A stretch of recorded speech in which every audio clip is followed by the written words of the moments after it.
Right, hello folks. I've just been shopping and suddenly found that I've got some chicken liver pate, chicken livers for 24p and some spring onions for 9p. So I thought, I know what I can make with that. I've got a recipe, chicken liver pate. So we're going to quickly make pate, and then I'm going to sort of freeze it. I'll put it in the fridge overnight, so it's ready for. And it may sound a bit weird to some people, but it's ready for my breakfast tomorrow, or when I break my fast at some point tomorrow.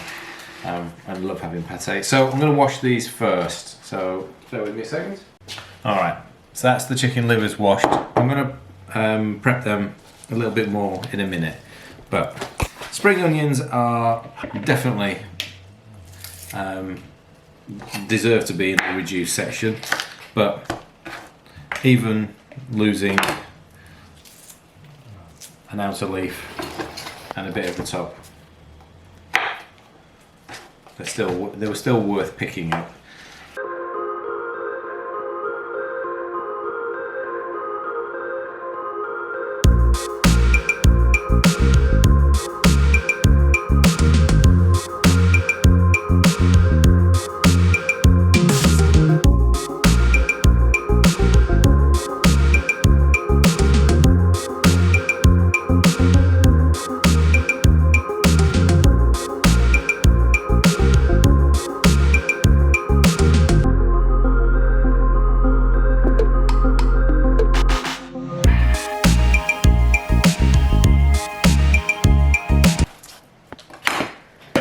Okay, there we go. Nice bunch of spring onions. Now, the whole dish is going to go through a food processor, so you don't need to make these too fine because they are going to be chopped up again once they're cooked. So just roughly chop them to start with.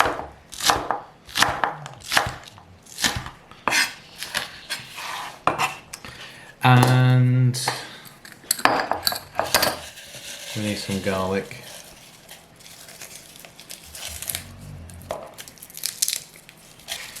Couple of decent sized cloves. I've got quite small ones here actually, so I'm going to use sort of 4.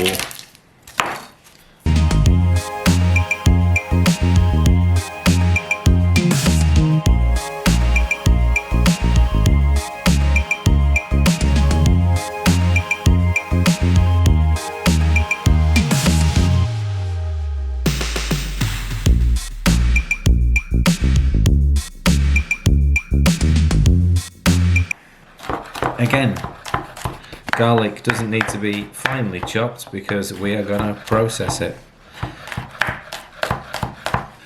So, about 20 grams of butter. It's about that. You have to do this in a couple of stages, so the cooking process, then let it cool before you process it. Don't want to sort of mix the cream in while it's still hot. So this is a couple of stages that you can do, throughout the day. Cook the chicken livers with the onion and garlic, and then just let it go cold, or cool at least, before you start to process it.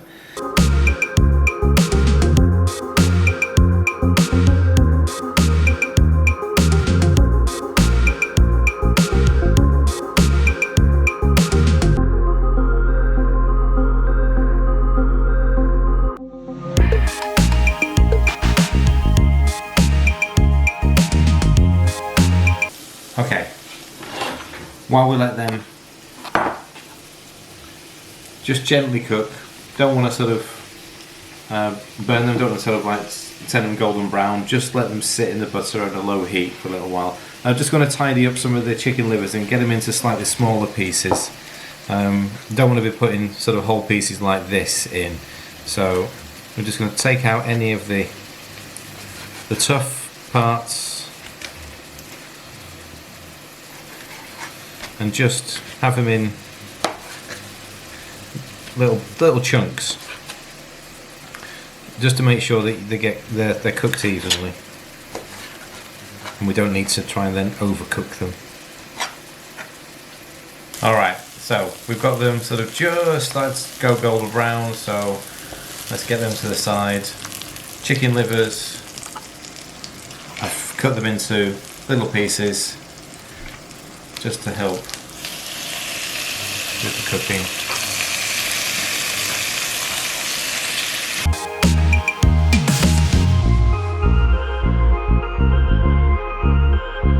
Definitely needs to be cooked thoroughly, so make sure you rotate them in the pan, get all the areas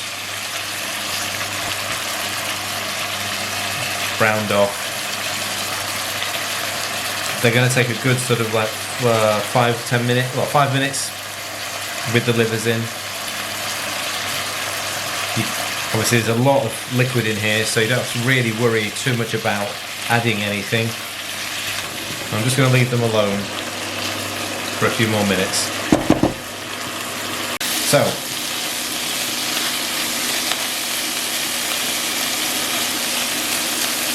little bit spongy still, little bit soft.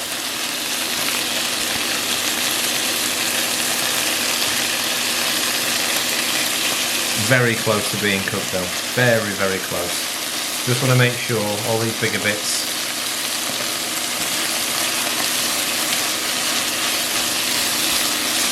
properly cooked. There we go. Right, here we go.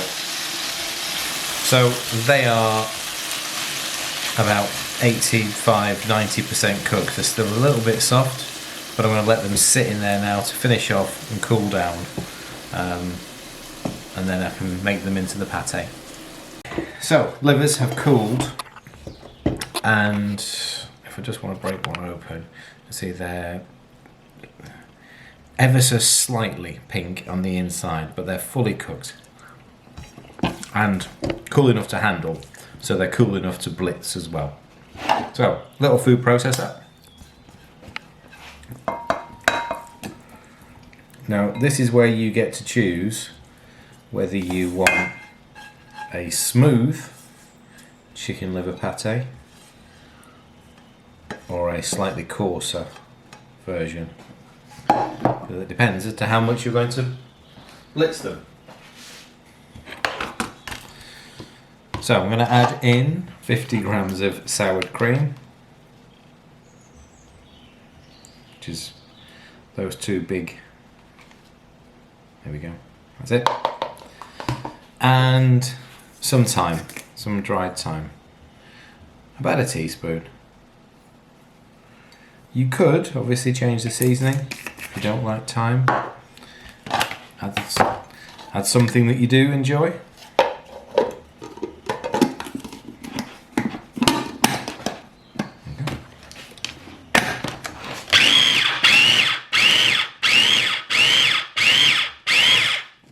Okay, so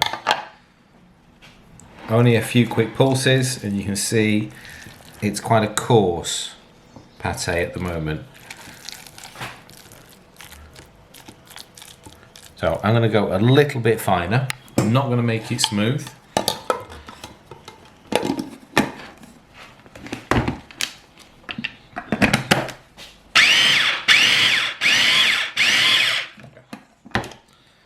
All right.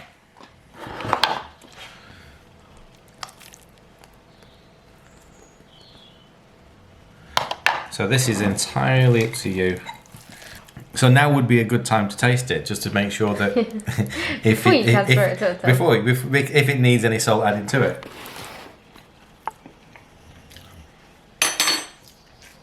And you know what, Ella? It does.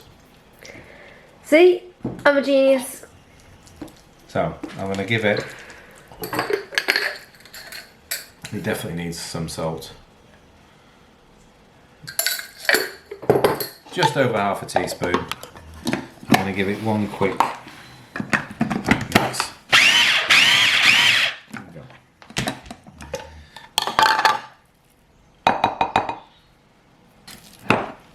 Much better. All right. So I'm going to put all of this into one big container because I will eat this over the next 3 or 4 days without problem. I make these sorts of things on rare occasions, and then I'll just eat it over, say, 2 or 3 days. But you can freeze it. If you want to sort of use a small tray, even an ice cube tray, to freeze it into small portions, then it will absolutely freeze. There we go. So I'm going to pop that in the fridge overnight, and that will set. You know, I was going to make some parmesan rolls. They'd Okay, go nicely perfect. with Well, that, we've got the sea crackers as well, so Oh, yeah. that's ideal. It's cool enough to go straight into the fridge as well, so that's perfect. There you go, chicken liver pate. It actually takes about 10 minutes in total to make, and that's including your cooking time. So once you've got the ingredients, it's as easy as that. Beautiful little sort of snack. Right, there you go. Chicken liver pate. Enjoy.